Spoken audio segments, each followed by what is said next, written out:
От десетилетия торовете се прилагат в земеделските стопанства.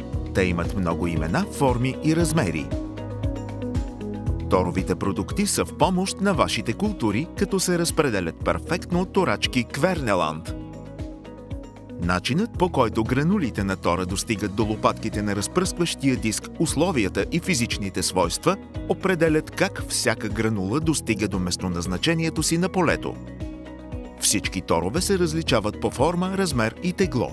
Това определя тяхната балистика, точно както в спорта. Теглото влияе върху разстоянието и силата на удара на топката.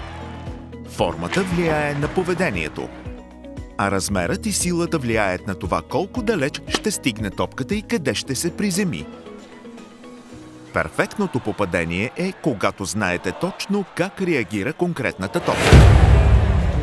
Теглото, размерът и формата определят начина, по който топката достига до идеалното местоположение. Точно по този начин гранулите на тора достигат до вашата култура. При неправилна настройка на торачката, гранулите на тора ще бъдат твърде много или твърде малко на неправилното място. Неправилната настройка на торачката ще се отрази на растежа, здравето, добива и в крайна сметка на вашия портфейл. Торовете се произвеждат в много фабрики по света. Това означава, че физичните свойства на всяка произведена партида са различни. Нито една гранула тор не е идентична и това се отразява на резултата от торенето. Така че е невъзможно да разпръсквате въз основа на името на тора, но е възможно да разпръсквате въз основа на физическите свойства.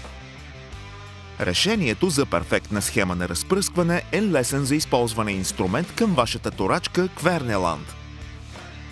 Първо, определете формата на вашия тор. Използвайте шейкъра Квернеланд, за да определите разпределението на гранулите. И хектолитъра, килограм на литър. Изтеглете приложението Квернеланд на телефона си или AutoSet App на терминала си, за да получите перфектен съвет за разпръскване на всеки тор. И ще имате идеалното съчетание, за да получите най-точните резултати. Здрави култури, максимални добиви и доволни земеделци!